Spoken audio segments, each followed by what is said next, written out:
Welcome to Mock the Week. I'm Dara O'Brien. Joining me this week are Andy Parsons, Rod Gilbert and Russell Howard, Frankie Boyle, Hugh Dennis and Tom Stade.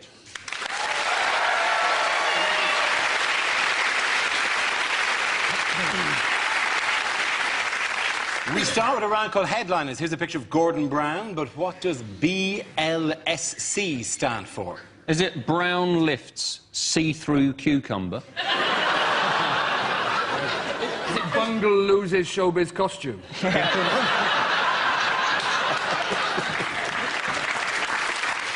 Is it Bonnie Langford sex change?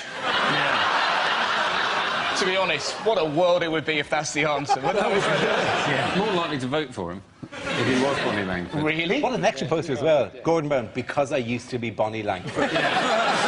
If you don't vote for me, I'll scream and scream and scream. Has he just been asked to describe himself and he's gone, balls like swinging coconuts? Has he just been asked to describe himself and he's gone, bad leader, shocking chancellor? Yeah. Having it. We're having it tonight. Is it Brown levitates scared child? The one that's just out of shot. Has it got nothing to do with Gordon Brown? Is it Berlusconi's lover, 17? We all know you spell with a K. Yeah. Also, I love the idea that maybe you've just done that and there's a horse at home watching going, Sugar cubes? Sugar cubes? yeah. Oh, yeah. Is he screaming, bring laxatives, situation's critical?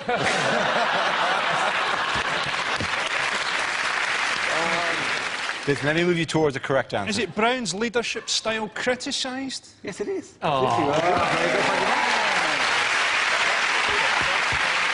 Yes, the answer I was looking for was Brown's leadership style criticised. This is the news that Gordon Brown has come under renewed criticism this week for his style of leadership. He was compared by one Labour MP to a mafia boss.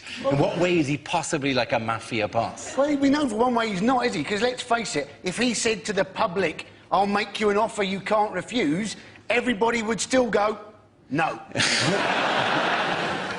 Is it a case of mistaken identity where somebody thought they woke up next to a horse's head, but what they'd actually done was just fallen asleep in a cabinet meeting next to Margaret Beckett? Caroline Flint basically got sacked by Brown and then said that the entire cabinet was really laddish. And you're like, what, Miliband and Alistair Darling? Watch out, we're going to Ayia Napa. He said that Brown was scary and had an intimidating side. And you think, well, why doesn't he show that to anybody? Why doesn't he intimidate Al-Qaeda? Why doesn't he intimidate David Cameron? Why is it that the personality he chooses to present to the world is of an old woman's cushion that's been left out in the back garden for cats to piss on? Gordon Brown is so devoid of any life that if he was a cartoon character, this is the stage where they'd be drafting in a sidekick. Is anyone else sort of puzzled that Gordon Brown's nephew's in the cabinet and that he's a raccoon? To be honest, though, Frankie might have hit upon something genius there, because... Really? Listen. Because the Labour Party basically need a new frontman, and the raccoon idea is good, but they should go for that little fella out of the Compare the Meerkat advert, because he is possibly the most popular thing in the country. Yeah, he is. He is, Imagine that. actually. Simple, clicks his head, economy fixed. Meerkat! Why is he Russian? Why is the meerkat Russian? I've never understood that. Was he dressed up in a stately home? These are questions.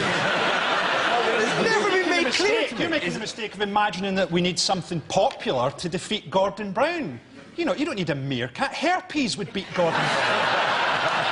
Let's be honest. You mean more as a psychic? I don't think herpes would make a good psychic, though. I'm Gordon Brown, and here's my psychic. Yeah, you can see it manifest itself in the corner of my mouth. The Labourers have said, haven't they? They said he needs to tone down his dark side. Yes. They appear to have confused him with Darth Vader. But maybe they're right. Maybe it's going to turn out, in fact, David Cameron is, in fact, Gordon Brown's son. Well, we broke it first. I'd love if that happened. Because Cameron, by the Cameron, big fan of this show, by the way. I met Cameron during the week in BBC Radio 2, just in the corridor, and he went, hello, and I went, hello, and he went, oh, yeah, Mock the Week, very good. That Boyle chap. Because he keeps on having a go. I I don't know. We just kind of went, because we both like, I have nothing more to add. You sure it wasn't just on his hit list to MI5, that Boyle chap? Make it look like an accident. This was a criticism made by female Labour MPs, wasn't it? That because they're not been put in the new cabinet. Who wants to be put in Gordon Brown's cabinet? That's like being handed a set of pilot goggles by Emperor Hirohito.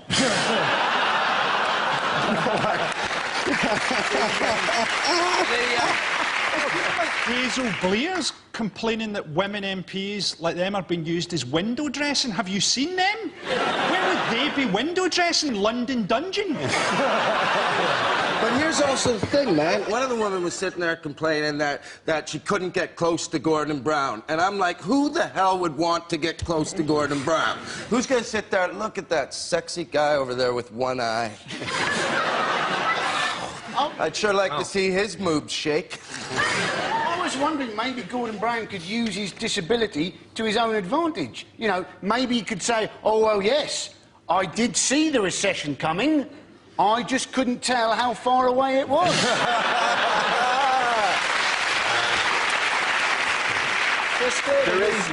There is a Patricia Hewitt, in possibly the same interview, possibly two interviews during the week, said that the cabinet was both laddish and also very Presbyterian. And there's literally no way in which you can be both laddish and very Presbyterian. I like fast cars and loose women, but not on the Sabbath.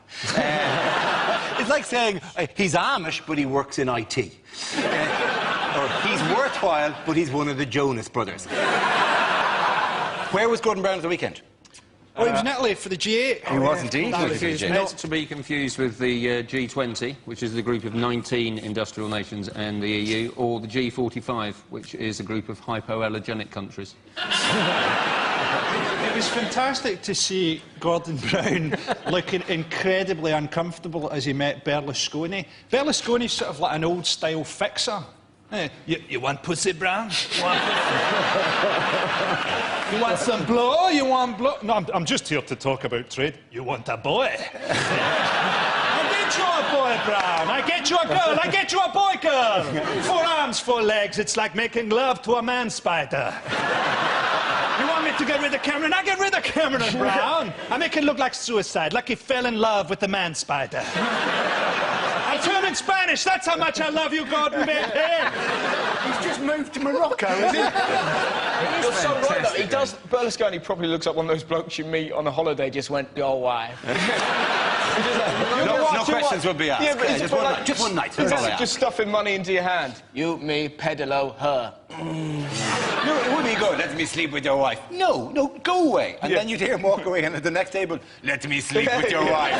No, go away. And that just went on further. He's amazing. I mean, to be honest, Berlusconi really puts Brown into perspective. Because did you see when they had those horrific Italian earthquakes? Berlusconi said to the survivors, and I quote, "Hey, don't worry about it. Pretend you're on holiday." The shocking thing about that is finding out what a good impression I do of Silvio Berlusconi. Berlusconi is, like, terrifying. He looks like the sort of guy who, if you told him to go fuck himself, he'd give it a try.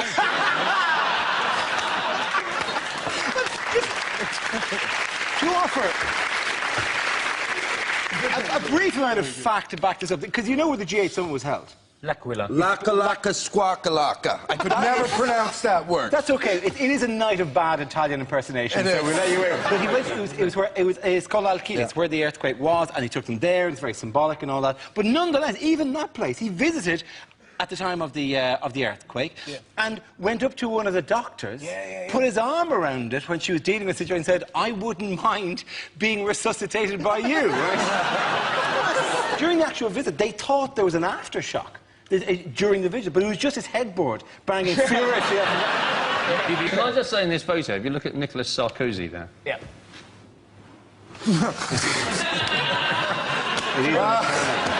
I'm just taking a break, man. I'm just taking a break to do this show. Brown just looks like his polygrips come undone. Looks like he swallowed his bottom lip.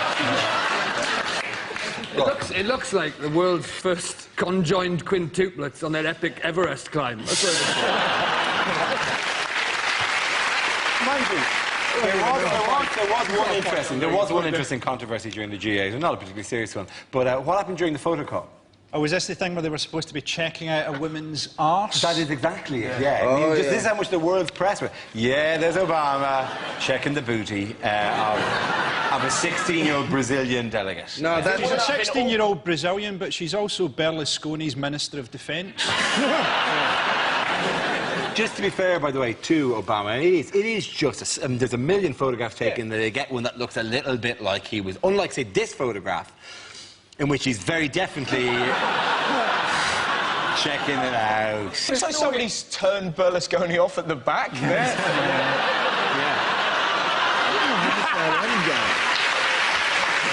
It's Obama, isn't it? Obama's steered the climate change bill through America, and he's done very well at the conferences and stuff. I think because he's been statesmanlike because he's just done the easy conferences. What I want to see is Obama having a huge fallout with the religious leaders of Tibet, so that I can see the headline, Obama Lama Ding Dong. The end of that round, the points go to Frankie, Hugh and Todd. Now we play a round called Loose Men. This game involves Andy, Rod, Tom and Russell, so if you could make your way to the performance area, please. This is where we test our performers' stand-up skills. We spin our news generator, it settles on a topic, and anyone can volunteer jokes about the chosen subject. The winners and the people I judge should produce the funniest stuff. OK, here we go. Let's spin the wheel. The first subject is Credit Crunch. Who wants to come in on that? Andy Parsons. Now, the government have got this idea that what they want to do is bankers who've lost their jobs, they want to retrain them as teachers, but in half the time it would normally take to train a teacher. I bet the teachers are happy about that, aren't they?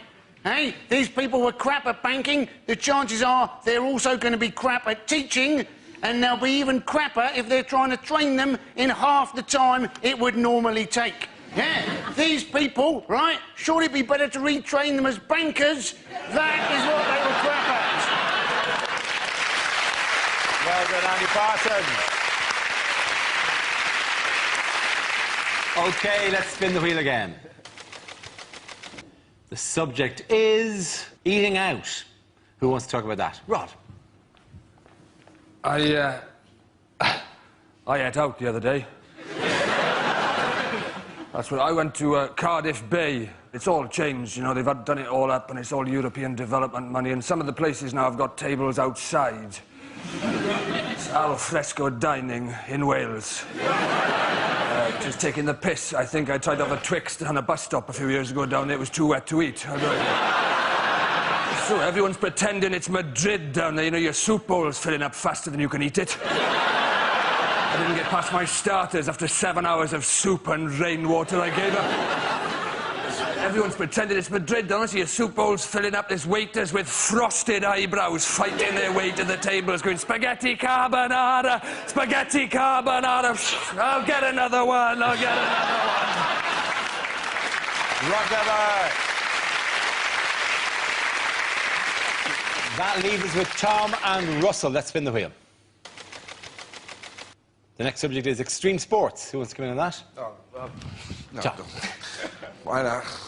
I went skydiving. I don't know if anybody here has ever gone skydiving, but if you haven't gone, I'll tell you what they do. They give you a couple lessons, then they bring you up into the plane, and you're not allowed to jump out of the plane on your own because it's too scary. So what they do is they hang you off the wing of the plane, which isn't scary at all. And the guy inside, he yells, "Let go!" 3 times. Then he gets mad. Starts kicking your hands. 'Cause I'm not letting go.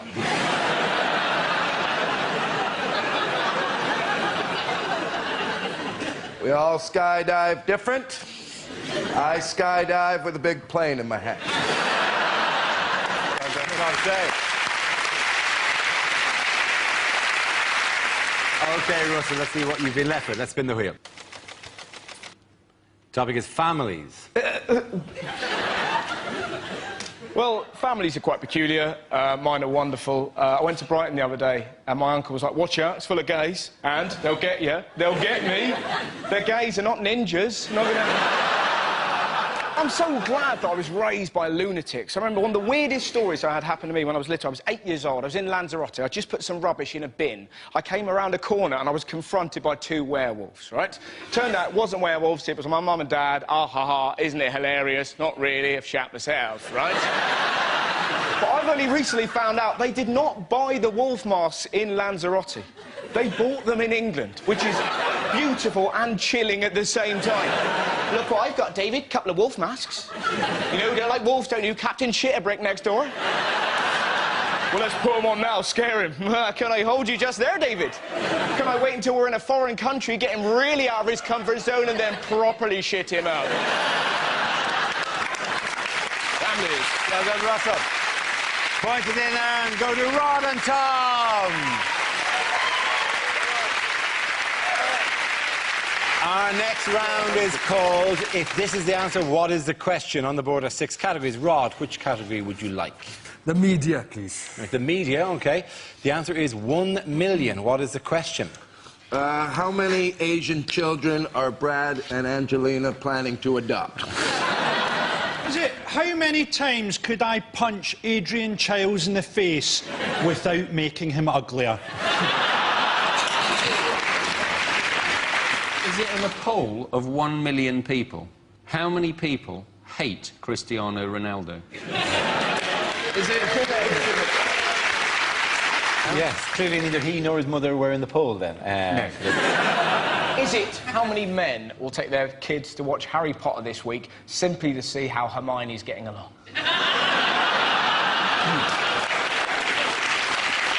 Is it, in 20 years' time, what will be the size of the black nation that Madonna rules? Is it, how many nectar points do you need to get a set of tumblers? How much of the money that Amy Winehouse made from the song Tried to Make Me Go to Rehab has she spent on rehab? Is it by what percentage would the situation in the Middle East be improved if we gave George Bush to the Taliban?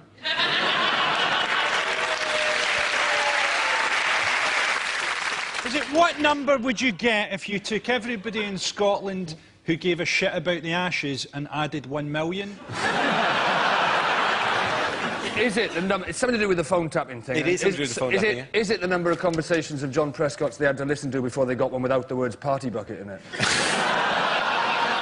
Oh, I know what it is. It's the amount of celebrities that were on a list that they were going to... Not 1 No, it's the million. number they How paid long a list? How long a list would that be? Hey, it's the amount the News of the World had to... That's paid out so far to people who Gordon Taylor. have accused them of tapping their phone. Absolutely well done, Rod Gilbert. Absolutely spot on. Very good. The question I was looking for was, what is the minimum amount in pounds that The Guardian claims that the News of the World has already paid in out-of-court settlements to victims of the phone-tapping scandal? This money was said to be paid to settle legal cases that threatened to reveal evidence of journalists' possible use of criminal methods to get stories. So who's alleged to have had their phones tapped? Unbelievable, people like Patsy Kensit. Yeah. How hard can it be to find out what Patsy Kensit's doing? She'll show you her tits for £50 in book tokens. You know, John Prescott, what are you going to learn from John Prescott's phone bill? He's having an affair with someone called Domino's. Vanessa Feltz they got as well, didn't they? Vanessa Feltz Feltz, said that she knew that she suspected her phone was being tapped because when she went to a restaurant, there were some photographers waiting for her, and how did they know that she was going to eat? And you think, it's because you're Vanessa Feltz. Maybe they just followed the same trail of cake crumbs that led her there. Maybe they just hung about outside Greg's and got lucky. It was an astonishingly low-rent collection of people. I mean, it just been Feltz, Anne Robinson, Boris Johnson. If it had ended, this has ended with Molly Sugden, Barry Chuckle, and Peppa Pig. It couldn't have been less impressive as a series of high-profile claimants. My favourite was one of them was tapping Nigella Lawson. Imagine that as a job. It'd be like an upper-class sex line. You'd just be there going, I'm thinking about making creme brulee. Be like, oh, can I swap with someone? I've had an erection for 7 days.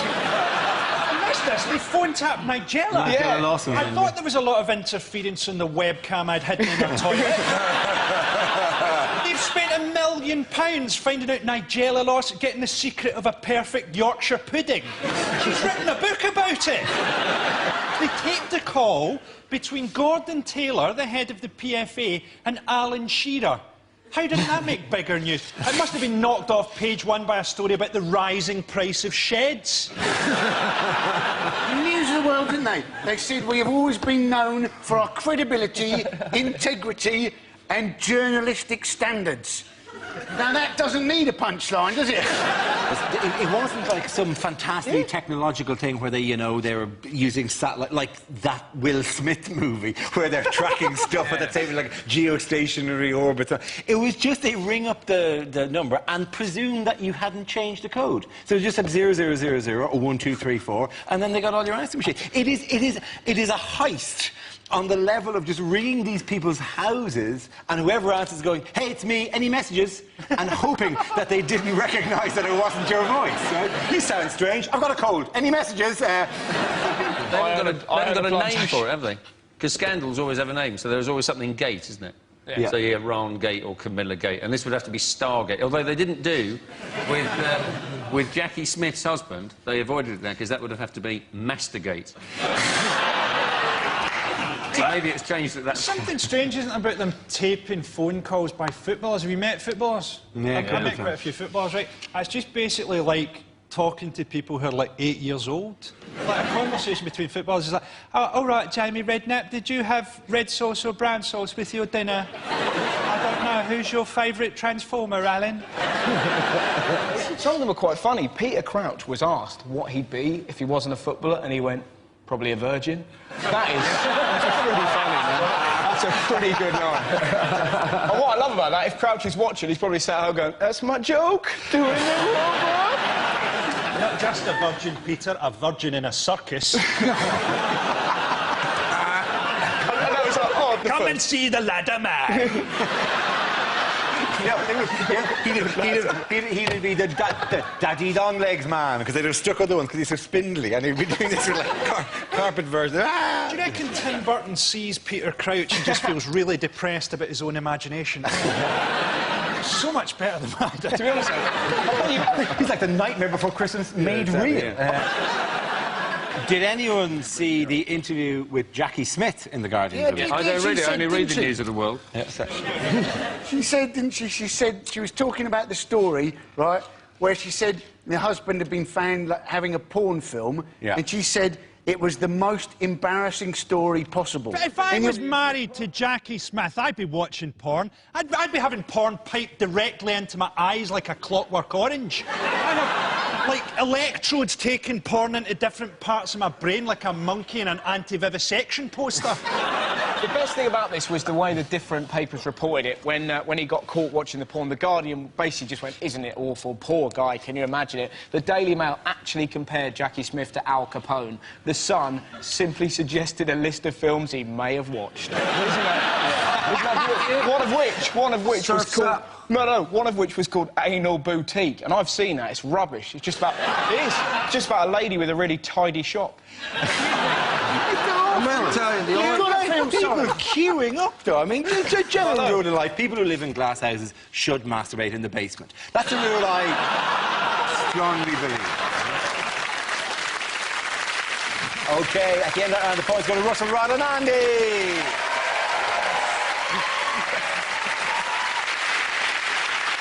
Now we come to our final quickfire round called Scenes We'd Like to See. This is for everyone, so if you can make your way over to the performance area, please. I call it ideas for scenarios we'd love to see, and the performers come in with their suggestions. OK, here we go. The first subject is unlikely things to hear on a survival show. I was first taught to eat in the bush by a French girl I went out with at university. To get the fish, break the ice, jump the checkout, and run! Not only is this lake good for fish, but we can also put a body in it. Using excrement, mud and twigs, they've made primitive bedding here at the Premier Travel Lodge. I'm in the Congo. Let's settle this once and for all. Do you boys like umbungo?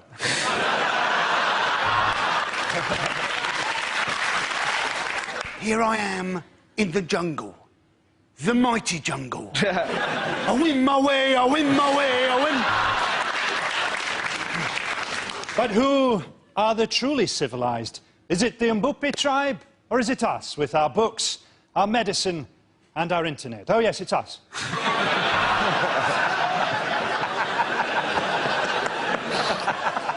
Of course, food is a scarce and valuable resource to these tribespeople. So I've just bagged myself 2 nights with this fella's wife for a Twix.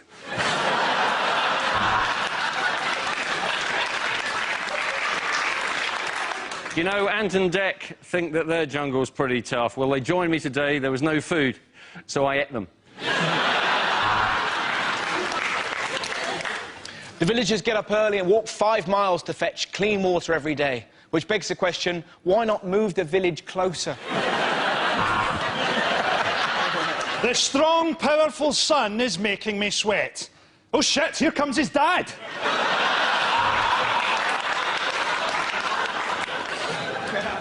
I've been living in these woods for 3 weeks now, but that's what happens if you're married to the Home Secretary and she catches you watching porn.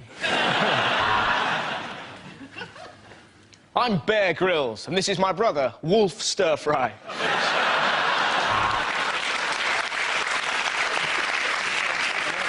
I've just achieved my life's ambition of climbing Everest with no food and no equipment. Now do you love me, Daddy? OK, the next topic is unlikely things to read on a packet. Ragu sauce. If you gave this to someone who is actually from Italy, they'd punch you in the face.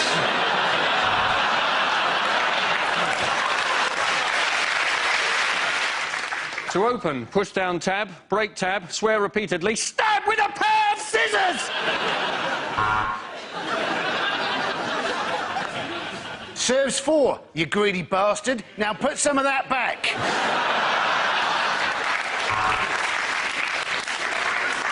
Viagra are proud sponsors of Andy Murray, for people who can only ever achieve a semi.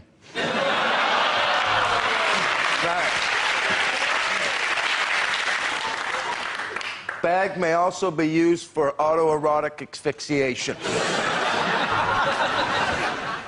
Fair trade coffee. If you don't like it, you're racist.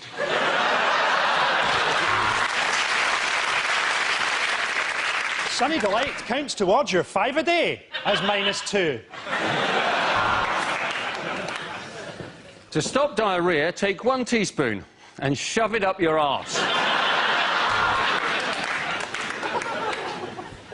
Adults and children over 12 years. Try not to get those two mixed up. Cup of soup. Just add soup. Best before date, Rohypnol. Serving suggestion. On a plate, you thick moron. We use only the very cheapest horse meat to make fuck it, it's just a cat. Get that round of points go to Frankie, Hugh and Tom.